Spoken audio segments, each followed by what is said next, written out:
చెల్లిస్తూ ఉన్నాము. అవును ప్రభువైన నీ సన్నిధానములోనైనా ఈ యొక్క ఆదివారపు దినమునైనా గడుపుటకు మాకు ఇటు ధన్యతను అనుగ్రహించినందుకు నీకు స్తోత్రములు చెల్లిస్తూ ఉన్నాము. నైనా ఈ దినములు చూడక ఏ సమయంలోనైనా నీ సన్నిధానములో ఉండకనైనా ఎందరోనైనా మన మధ్యలో ఉన్నవారు మరణించి ఉన్నారు. అయినప్పటికీ మమ్మల్నినైనా నీ సన్నిధానములో నీ విలువైన మాటలను వినుటకునైనా నీ విలువైన మాటలను మా హృదయములో ఉంచుకున్నటకు ఇటు వాక్యమును మాకు అనుగ్రహించినందుకు నీకు స్తోత్రములు చెల్లిస్తూ ఉన్నాము. మార్పు లేనటువంటి హృదయాలకునైనా నీవు ఆజ్ఞ ఇచ్చి ఉన్నావు. ఇకనైనా మార్పు చెందండి అని నైనా మా జీవితాలను ఇకనైనా మార్పు చెందుటకు నైనా కృపను చూపమని అడుగుతూ ఉన్నాము. మమ్మల్ని మేము సరిదిద్దుకునే సమయమునైనా మమ్మల్ని మేము ఆలోచించుకునే సమయము కనుక ప్రభువా ఈ సమయంలోనైనా ఎవరు కూడా ఈ విలువైన సమయాన్ని వృధా చేయకుండా అక్కడక్కడ బయటకు వచ్చిన ప్రతి బిడ్డను కూడా నీ సన్నిధానానికి నడిపించి నైనా నీ యొక్క కుమారుడు విలువైన మాటలను నీ పరిశుద్ధమైన గ్రంథముల నుండి నైనా ప్రతి ఒక్క మాటను మాట్లాడుతూ ఉండగా ప్రతి ఒక్క మాట పట్లనైనా నీవే సహాయం చేసి ఏమి మాట్లాడి ఉన్నాడు ఆ మాటకు నైనా నీవే సహాయకులుగా తల్లిగా ఆ కుమారుని పట్లనైనా కనికరము చూపమని అడుగుతూ ఉన్నాము. వింటున్నైనా మేమును సరి చేసుకున్నట్టునైనా మాలో ఎలాంటి లోపములు ఉన్నవనైనా ఎలాంటి మాటలు మా హృదయంలోనైనా చొచ్చుకొని ఉన్నవో వాటన్నిటిని కూడా తీసివేసి నైనా నీ విలువైన మాటలకు మా హృదయాన్ని నైనా ఇచ్చే బిడ్డలుగా యొక్క ఆరాధనలోనైనా యొక్క కాపుదలను అనుగ్రహించమని అడుగుతూ ఉన్నాము. మొదటి ఆరాధనలోనైనా పాటలతోనైనా నిన్ను స్తుతించి ఉన్నాము. యొక్క రెండవనైనా సమయంలోనైనా నీ యొక్క దైవ సేవకుడునైనా నీ యొక్క దాసుడునైనా నిలవబడి మాట్లాడుతూ ఉండగా నీకు కృపను చూపి నైనా రావలసిన ప్రతి బిడ్డను కూడా నడిపించమని ముందున్న సమయం అంతటిని కూడా నీకు సమర్పిస్తూ యేసు పరిశుద్ధ నామములో అడిగి ప్రార్థన చేస్తూ ఉన్నాము తండ్రి, ఆమేన్. మంచిగా అందరూ కూడా కూర్చున్నట్లయితే చివరి మనము వాక్య సందేశంలోనికి వెళ్ళి ఉన్నాము కనుక మన మధ్యలో సహోదరుడు బాగున్నాడు. యొక్క 10 నిమిషములను దేవుని యొక్క విలువైన మాటలను మనకు అందిస్తాడు కనుక అందరూ కూడా శ్రద్ధ కలిగి వినాలని ప్రభు పేట తెలియజేస్తున్నాము.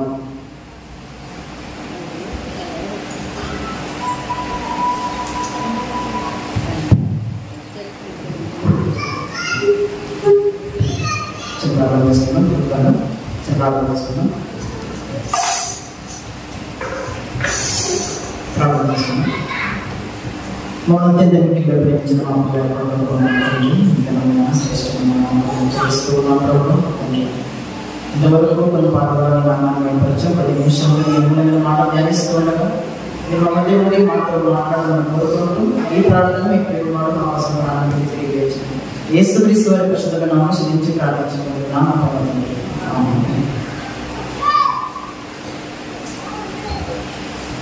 ముందు సమయం ఇచ్చిన దేవుడు క్రీస్తు నామములో తెలియజేసుకుంటున్నాను. చేరవలసిన సన్నమతలికి నా యొక్క హృదయపూర్వకంగా తెలియజేస్తున్నాను. 10 నిమిషాలు దేవుడి యొక్క మాటలను మనం ధ్యానం చేసుకోవడానికి ప్రయత్నం చేద్దాం. ఈ దినమంతా మనం ధ్యానించే అంశం, దేవుని మాట విని మనసు మార్చుకుంటావా లేదా కఠినపరుచుకుంటావా? చెప్పండి ఒకసారి. దేవుని మాట విని మనసు మార్చుకుంటావా లేదా కఠినపరుచుకుంటావా అన్న అంశాన్ని మనం ధ్యానం చేద్దాం.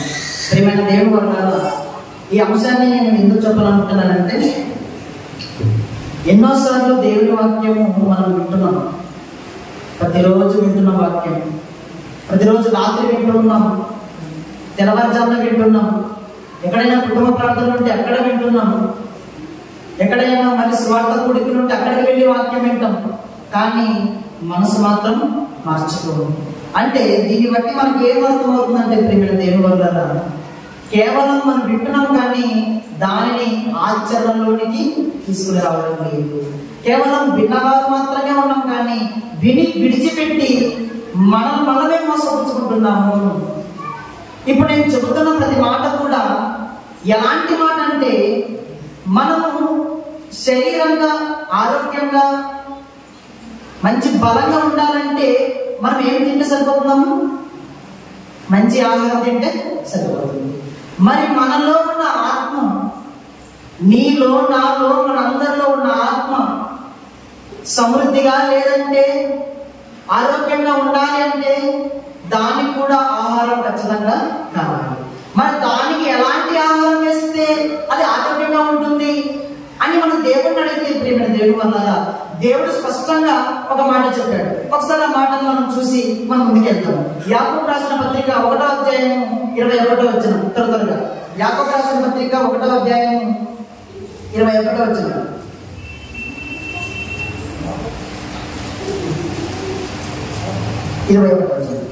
నేను చదువుతాను. యాకోబు రాసిన మొదటి పత్రిక 1వ అధ్యాయం 21వ వచనం.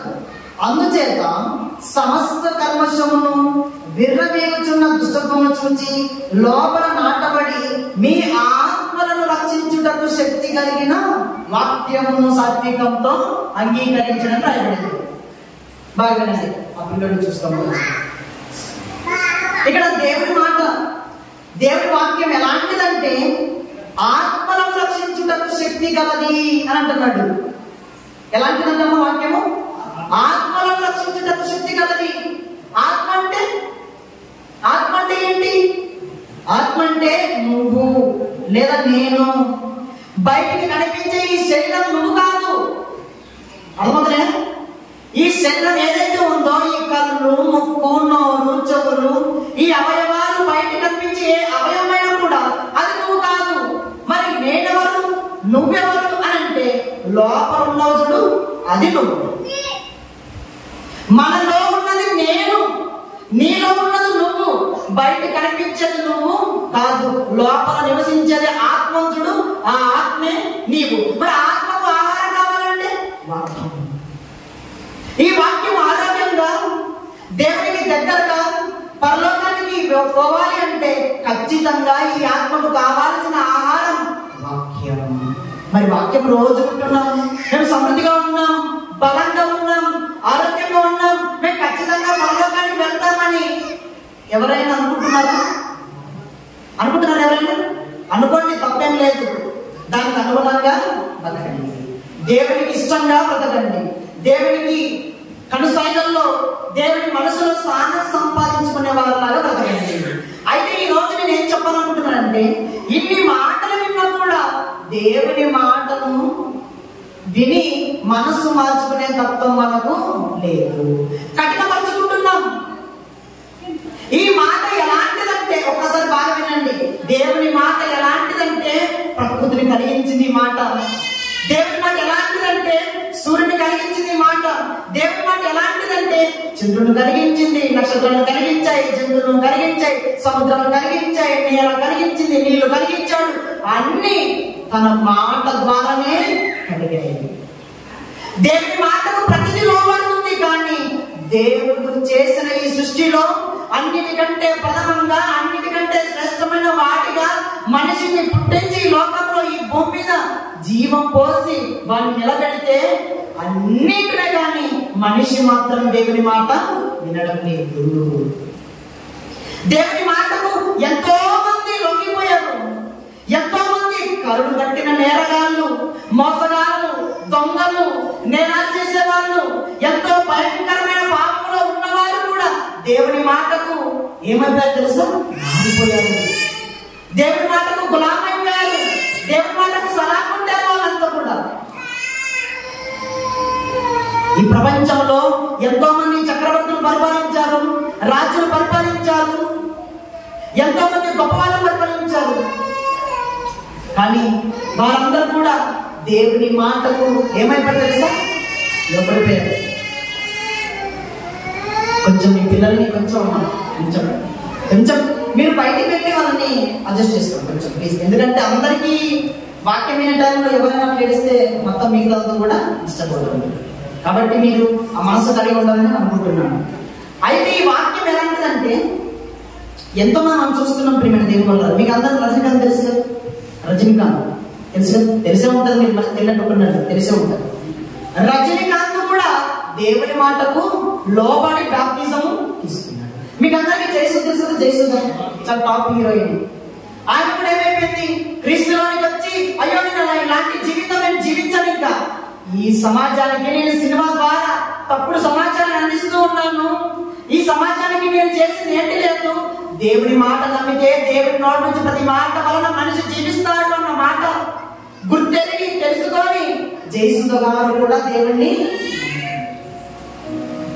ఎంతో మంది మేధావులు, ఎంతో మంది గొప్పవారంతా కూడా దేవుని నమ్ముకున్నారు. ప్రేమైన దేవుని వల్ల వారు మనలాగా ప్రతిరోజు వాక్యం వినేవారు కాదు. ఎప్పుడో ఒక రోజు ఏదో ఒక సమయాన దేవుని మాట విని వారు మనసును మార్చుకొని దేవుని కొరకు నిలబడిన వారు చాలా మంది ఉన్నారు. అయితే దేవుని మాట ఏంటి, అసలు దేవుని మాట అంటే ఎలా ఉంటుంది ఒకసారి మీ బైబిల్ చూడండి. దేవుని మాట ఎలా ఉంటుందో ఒకసారి చూడండి. ఇర్మియా గ్రంథం క్రీస్తుకు పూర్వం 300 సంవత్సరాల క్రితం రాయబడిన ఈ పుస్తకంలో ఇర్మియా గారు దేవుని మాట ఎలాంటిదో చెప్తున్నాం చూడండి. ఇర్మియా గ్రంథం 23వ అధ్యాయం 29వ వచనం. ఇర్మియా గ్రంథం 23వ అధ్యాయం 29వ వచనం. నా మాట అగ్ని వంటిది,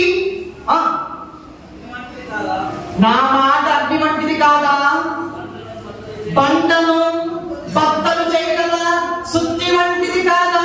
చాలు. దేవుడి మాట ఎలాంటిది అంటామా? అగ్ని వంటిది కాదా, నా మాట సుత్తి వంటిది కాదా.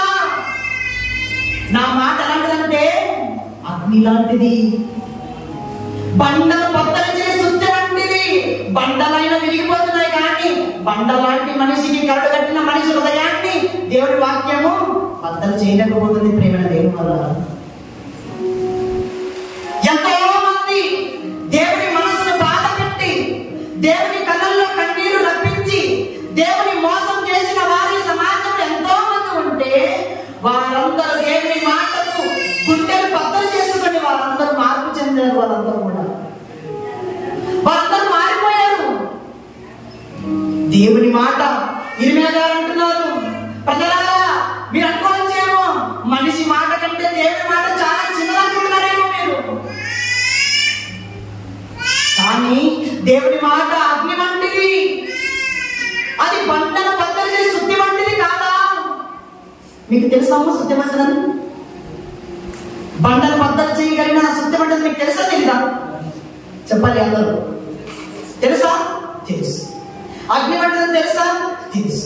అగ్ని వంటదని తెలుసు. బండను సుత్తితో కొట్టే అంత బలమైనదని తెలుసు. కానీ మనం మాత్రము ఎన్నిసార్లు చెప్పాలన్న వాళ్ళని చెప్పి చెప్పి చెప్పి చెప్పి చెప్పి చెప్పినోడి విసుగు వస్తుంది కానీ విన్న వాళ్ళకి ఏం విసుగు రావడం లేదు. దేవుని మాట అంటే పెడతలు పెడతావు, దేవుని మాట అంటే పక్కన పెడతావు, దేవుని మాట అంటే పక్కన పెడతావు, దేవుని సేవ అంటే పక్కన పెడతావు. దేవుని కోసం ఎప్పుడు పని చేస్తాం? దేవుని మాట మీద మన మనసు ఎప్పుడు మార్చుకుంటాం? నిజంగా ఈ మాట చదువుతుంటే ప్రేమ దేవుని వల్ల ఒక్క మనిషి మనసైనా మార్చుకుందేమో ఒక చిన్న ఆశ. అంటే ఒక చిన్న ఆశ. దేవుడు ఇంతగా మనం ప్రేమిస్తున్నాడు కదమ్మా, అయ్యా ఇంతగా మనం ప్రేమిస్తున్నాడు కదా, నీవు అడగకుంటే అన్ని ఇచ్చాడు కదా. ఆయన కోరుకుంటున్నాడు, కేవలం నీ మనసు మాత్రమే కోరుకుంటున్నాడు. వజ్రాలు అడగలేదు, బంగారం అడగలేదు, నీ ఆస్తులు అడగలేదు, నీ సంపద అడగలేదు, నీవేమి నాకు వద్దు, కేవలం నాకు నీ హృదయం మాత్రమే. నీ హృదయంలో నా వాక్యం దాచుకుంటే చాలు. నీ స్థానంలో, నీ మనసులో నాకు కొంచెం, ఒక చోట చిన్ని మనసులో నాకు కొంచెం స్థానం దొరికితే చాలు అంటున్నాడు ఆయన. ఒకనాడు ఇర్మియా భక్తుడు ఆ సమాజానికి తెలియజేశాడు. అంటే ఆ రోజు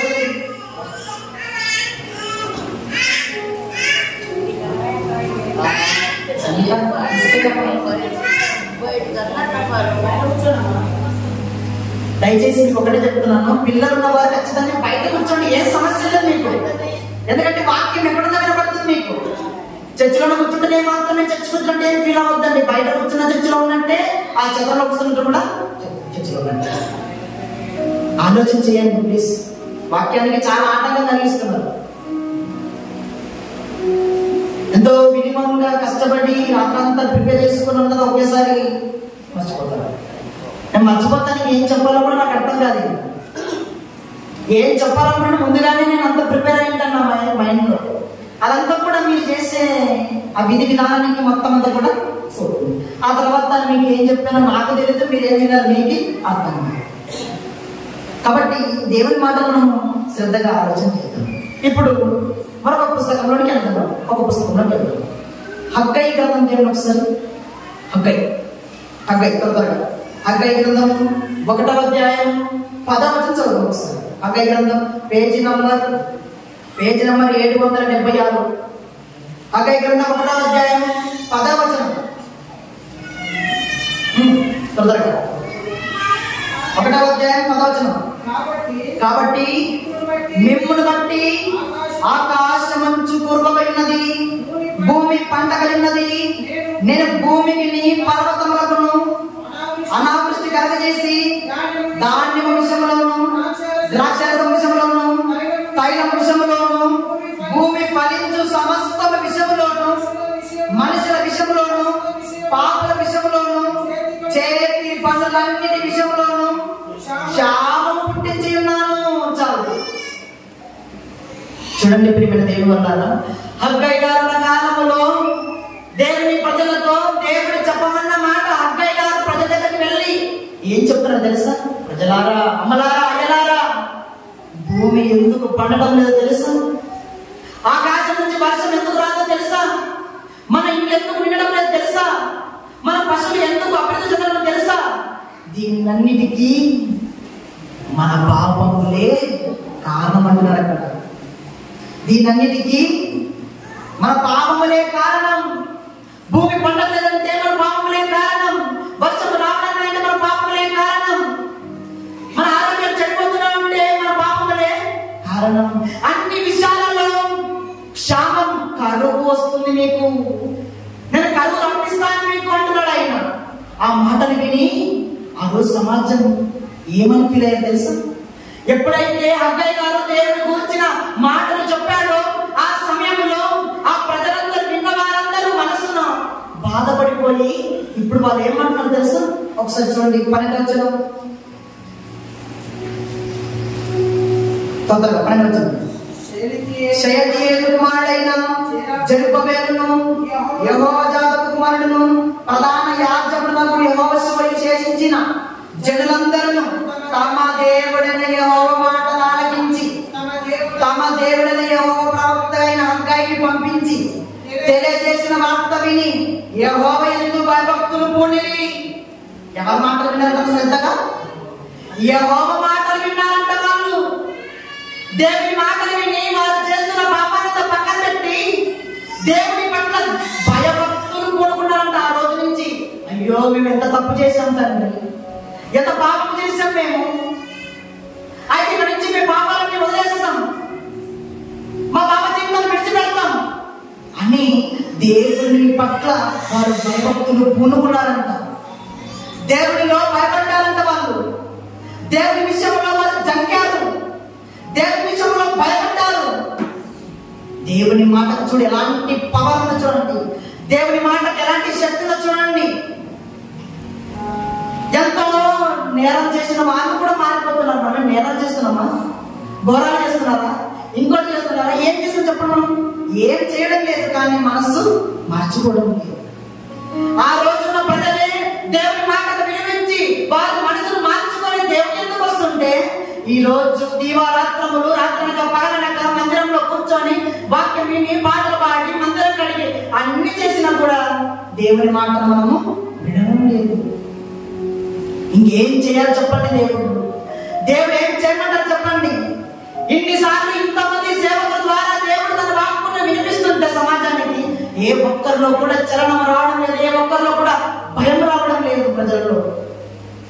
అందుకోసం మరొక మాట నెహెమ్యా గ్రంథం 8వ అధ్యాయం, నెహెమ్యా గ్రంథం 8వ అధ్యాయం 5వ వచనం త్వరగా మన మధ్య నెహెమ్యా గ్రంథం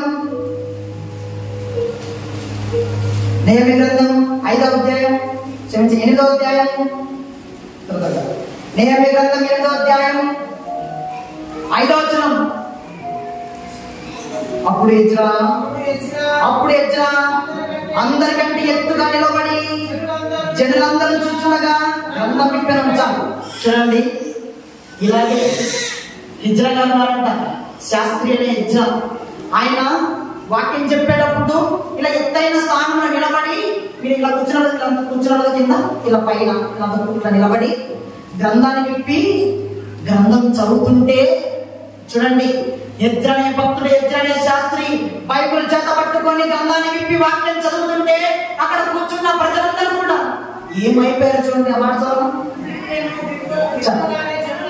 విప్పగానే జనులందరూ నిలబడి చూడండి. ఎప్పుడైతే ఎజ్రా గారు గ్రంథాన్ని విప్పాడో ఆయన ముందున్న జనులందరూ ఏం చేశారంట? నిలబడ్డారు, నిలుచున్నారు. అంటే దేవుని మాటకు ఆ రోజున ప్రజలు ఇచ్చిన విలువ చూడండి. దేవుని మాట వినేసరికి వారు నిలుచున్నారంట. నిలిచిన తర్వాత వాళ్ళు ఏమన్నా తెలుసా? చూడండి, ఇటువలనే వారు దేవుని గ్రంథము స్పష్టంగా చదివి వినిపించి జనులు బాగుగా గ్రహించినట్లు దానికి అర్థం చెప్పి చూడండి. ఎజ్రా గారు గ్రంథం విప్పి గ్రంథాన్ని విప్పి ఏం చేశాను తెలుసా? స్పష్టంగా చదివి అర్థం చెప్పాడంట. స్పష్టంగా ఉన్నది ఉన్నట్టుగా నిఖచ్చితమైన బోధ ఉన్నది ఉన్నట్టుగా చెప్పడం ఎజ్రా గారు ఎప్పుడో ప్రారంభించాడు. ఉన్నది ఉన్నట్టుగా చెప్పడం స్పష్టంగా చెప్పాడు. చెప్పి దాని అర్థం చెప్పేసరికి అక్కడున్న ప్రజల్లో ఎలాంటి మనసు చూడండి. జనులందరూ ధర్మశాస్త్రపు గ్రంథం మాటలు విని ఏడవ మొదలు పెట్టగా చాలు. ఏమైనా తెలుసా? ఎజ్రా గారు దేవుని మాటలు చెప్పేసరికి వారి కళ్ళల్లో నీరు కారిపోతున్నారు. ఏడుస్తున్నారంటే ఎక్కెక్కి, అయ్యో మేము ఎంత పాపం చేశాము తండ్రి, మేము మర్చిపోయాం నిన్ను, మా పితరులను రక్షించిన విషయం మేము మర్చిపోయాం. మా పితరులు ఇశ్రాయేలు ప్రజలు ఐగుప్తు దాసగృహంలో, ఐగుప్తు బానిస సంఖ్యలలో 430 సంవత్సరాలు ఎంతో నలిగి ఎంతో బాధపడి మనసు నొచ్చుకొని ఆ ప్రజలను కాపాడి మోసే ప్రవక్త ద్వారా నడిపించి తీసుకొని వచ్చావన్న విషయం మేము మర్చిపోయాం తండ్రి. మా పితరులను కాపాడాలన్న విషయం మేము మర్చిపోయాం తండ్రి, మమ్మల్ని క్షమించు అని ఎప్పుడైతే ఎజ్రా గారు వాక్యం చెప్పాడో ప్రజలందరూ ఏడ్చడం మొదలుపెట్టారంటే ఏడవడం. ఎప్పుడైనా నీవు దేవుడి వాక్యం విన్నా నీవు ఒక్కసారైనా నిజమే కదా నా కోసం దేవుడు ఇంత చేశాడు ఒక్కసారైనా ఏడ్పొచ్చిందా? ఒక్కసారైనా ఏడ్పొచ్చిందా? ఒక్కసారైనా ఏడ్చావా? యేసుక్రీస్తు నీ కొరకు నా కొరకు ప్రాణం పెట్టి ఆ కలవరి కొండపై, ఆ గొప్ప కొండపై ఆకాశానికి భూమికి మధ్య 2 కర్రల మధ్య ఎవరు పట్టించుకుని ఆ సమయంలో దిక్కులేని ఆ పరిస్థితుల్లో ఆయన పడుతున్న వేదన, పడుతున్న నొప్పి వాళ్ళంతా కూడా రక్తమయమైపోయినప్పుడు ఒక్కసారి జ్ఞాపకం వచ్చిందా? దేవుడి గురించి ఒక్కసారి నీ ఏడ్చావా?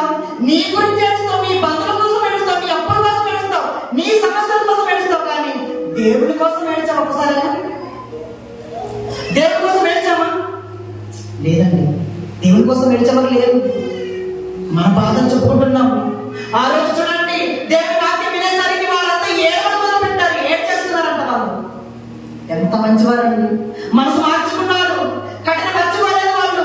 దేవా మనం క్షమించు తండ్రి, మా పాపాలు వాళ్ళు ఒప్పేసుకుంటున్నాం, ఏదో మేము చేసేసాం, తెలిసో తెలియక మేము తప్పు చేసాం, దేవా ఇక్కడి నుంచి మేము పాపం చేయకుండా ఒప్పుకుంటున్నాం తండ్రి అని ఏడుస్తున్నారంట. దేవుడు ఏడుస్తున్నారంట వాళ్ళు.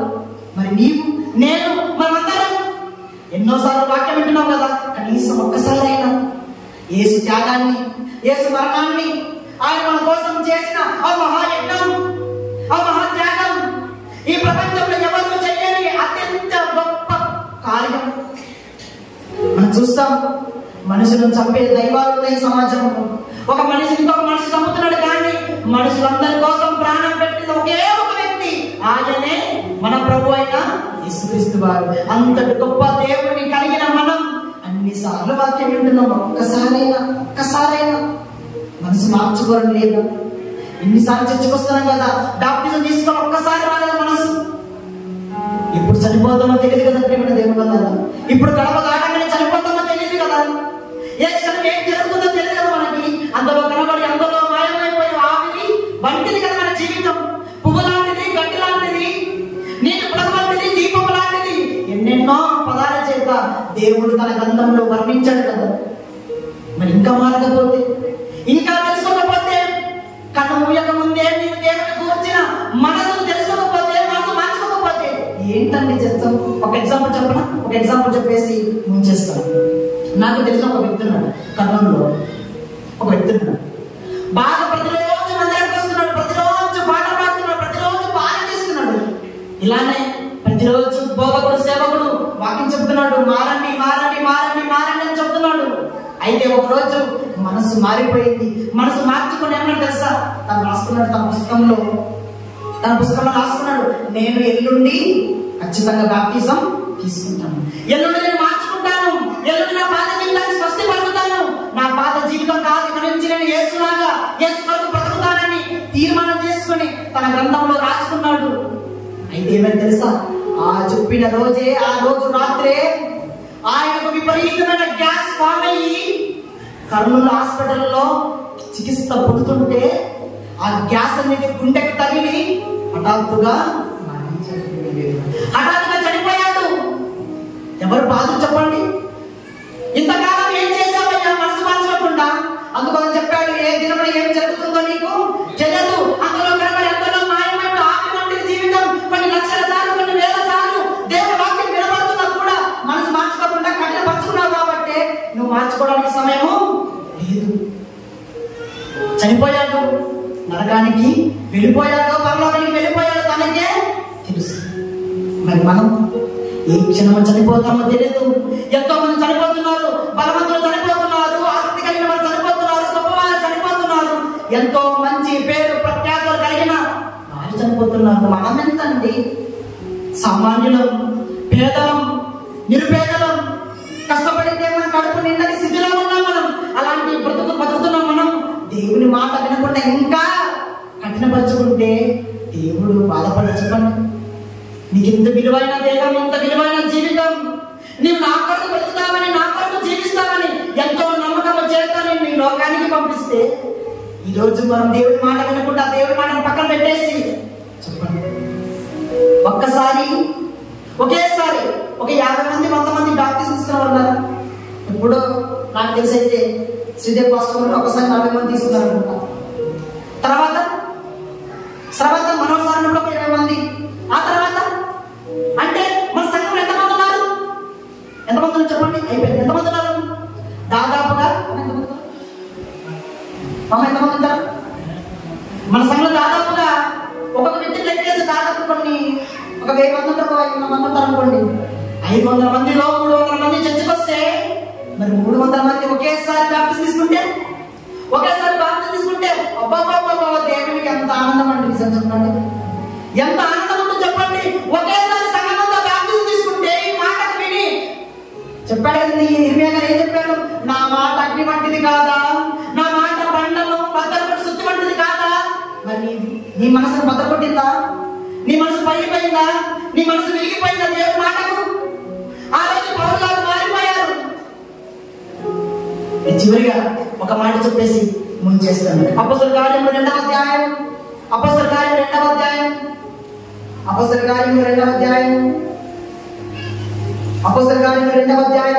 వచనం. వారి మాట విని హృదయం నొచ్చుకొని ఒక నిమిషం.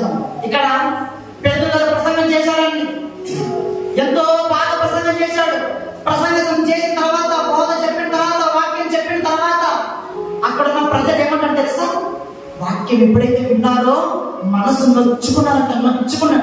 నొచ్చుకున్న మాట కింద ఏమో చూడండి, పుట్టినట్లు పొడవబడి, అంటే వారి హృదయంలో పొడవబడ్డారు వాళ్ళు. ఎవరు చేసిన ప్రసంగానికి? పేతురు చేసిన ప్రసంగానికి అక్కడున్న ప్రజలు పొడవబడ్డారంట, మనసు మార్చుకున్నారు. అబ్బా ఏంట ఈ మాటలు! ఎంత మోసం చేసేది చేసారు మేము. ఈయనే నిజమైన దేవుడని మేము పసిగట్టలేకపోయాం కదా, ఈయనే లోకరక్షణ గుర్తించలేకపోయాం కదా. అన్యాయంగా, అత్యంత కర్కశంగా, అత్యంత పాషంగా, అత్యంత పైశాచికంగా యేసుని చంపి మేము ఎంతో తప్పు చేశాము అని పేతురు గారు ప్రసంగం చేస్తుంటే, ఆయన ఎవరో కాదమ్మా, పాత నిబంధనలో మెస్సీయ ఎవరైతే పిలువబడుతున్నాడో ఆయనే మన కోసం వచ్చిన రక్షకుడు, జగత్తుకు రక్షకుడు ఆయన. అంత గొప్పవారిని మేము అర్థం చేసుకోలేదని పేతురు గారు ప్రసంగం చేసేసరికి అక్కడ ఉన్న ప్రజలు మనసులో నొచ్చుకొని ఇప్పుడు ఏమంటారు తెలుసా వాళ్ళు? సహోదరులారా, ఇప్పుడు మేమేం చేయాలయ్యా? ఇప్పుడు మేము ఏం చేయాలి చెప్పండి? మేము తప్పు చేసాం, ఏం చేయాలన్నప్పుడు వాళ్ళు అంటున్నారు, పేతురు కడమ అపొస్తలులు అడగగా, పేతురు మీరు మారు మనసు పొంది పాప క్షమాపణ నిమిత్తం బాప్తిజం పొంది, ప్రతి వాడు బాప్తిజం పొందండి. చూడండి, మనసు మార్చుకున్నారు, తప్పు చేసామని తెలుసుకున్నారు, తెలుసుకొని మారు మనసు పొందుకొని దేవుళ్ళలోకి వచ్చారు. ఎంతమంది తెలుసా? ఒకే ఒక ప్రసంగానికి ఒక్కసారి 3000 మంది మారిపోయారండి. ఒక్కసారి పేతురు గట్టిగా పేతురు గారికి ఎంత కబురు చెప్పండి. పేతురు గారు ఒక ప్రసంగానికే 3000 మంది మారిపోయినప్పుడు ఎన్నో లక్షల సార్లు, ఎన్నో వేల సార్లు ఈ మైకే నరిగిపోయింటుందేమో విని విని చెప్పి చెప్పి చెప్పి ఎంతమంది మారుతున్నారు చెప్పండి? 10 సంఖ్య, 20 సంఖ్య, 30 సంఖ్య, 40 సంఖ్య, వేల సంఖ్యలు ఎప్పుడు మారుతారు ఈ సమాజం? అందుకోసం ఎప్పుడైతే మనిషి మారడో దేవుని రాకడ కూడా రాజ సువార్త సర్వలోకమంతా వ్యాపించినప్పుడు మాత్రమే యేసు రాకడ, యేసు ఆగమనం ప్రారంభమవుతుంది. ఒకవేళ ఇప్పటికి కూడా మనసు మార్చకపోతే ఇంకా నేను ఇలానే బతుకుతాను, ఇలానే జీవిస్తాను, నాకు ఇష్టం వచ్చిన బతుకుతాను అని ఎవరు అడుగుతారు అని నువ్వు అనుకుంటే నీకు మాత్రమే చెప్తున్నా, నీకు మాత్రమే దేవుడు నీకు స్పష్టంగా సూటిగా మాట్లాడే మాట ఏంటి తెలుసా? చదువుకో, చూడండి ఒకసారి. రోమపత్రిక 2వ అధ్యాయం, రోమపత్రిక 2వ అధ్యాయం 4, 5, 6 చివరిగా, లేదా దేవుని అనుగ్రహము మారు మనసు పొందుటకు నిన్ను ప్రేరేపించినదని ఎరుగక ఆయన అనుగ్రహైశ్వర్యమును సహనమును దీర్ఘశాంతమును నిగరించుదువా. చాలు, ఏమన్నా తెలుసా? ఎంత గొప్ప మాట తెలుసా? ఇన్నిసార్లు ఆయన అనుగ్రహైశ్వర్యము, ఆయన సహనము, ఆయన దీర్ఘశాంతము నువ్వు ఆశ అనుకుంటున్నావేమో కదా. ఆయన ఊరికే ఉన్నాడు, ఆయన మంచివాడు, నేను ఏం చేసినా చెల్లుతుందిలే, నేనేమన్నా దేవుడు ఏమనుకోలే, నేను క్షమిస్తాడని ఆయన సహనాన్ని, ఆయన దీర్ఘశాంతాన్ని ఒకవేళ నువ్వు తిరస్కరిస్తే అంటున్నాడు, మీ కాఠిన్యమును మార్పు పొందని మీ హృదయం అనుసరించి ఉగ్రత దినమందు, అనగా దేవుని న్యాయమైన తీర్పు బయలుపరచబడు దినమందు నీకు నీవే ఉగ్రతను సమకూర్చుకును చున్నావు. సబ్జెక్ట్ అయిపోయింది. లాస్ట్ చెప్పేసాడు. ఇంత వాక్యం విన్నా కూడా మనసు మార్చుకోకుండా, చెప్పండి నాకేం చెప్పిన టైటిల్, దేవుని మాట విని మనసు మార్చుకుంటావా లేదా కఠిన మార్చుకుంటావా? చెప్పాడు, మనసు మార్చుకుంటే సరిపోయాడు, లేదంటే ఒకవేళ దేవుని మాట విని కూడా ఇంకా కఠిన పరుచుకుంటే అని అంటున్నాడు, నీకు నీవే ఉత్తరవాది, నీ శిక్షకు నువ్వే పాత్రుడు, ఎవ్వరు నీకు సంబంధం లేదు, ఇష్టం. మన బస్ స్టాండ్ లో, రైల్వే స్టేషన్ లో వస్తువులు ఎక్కడ పెడితే అక్కడ పెట్టి ఏమంటారు చెప్పండి? మైకులు ఏమని చేస్తారు? ఎవరి వస్తువులకు వాళ్ళే బాధ్యులు, నీ ఆత్మకు నువ్వే బాధ్యుడు. ఇంకా వాక్యం విని కూడా మనసు మార్చుకోకపోతే ఇదే అనుకూలమైన సమయం, నేడే రక్షణ దినం. ఇప్పుడే మార్పు చెందండి, బాప్తిజం తీసుకోండి, దేవుని రాజ్యంలో చేరండి అని మనస్ఫూర్తిగా మిమ్మల్ని హెచ్చరిస్తుంది. దేవుడి కొద్ది వాక్యం మన ఇంట్లో దీవించి ఆశీర్వదించును గాక.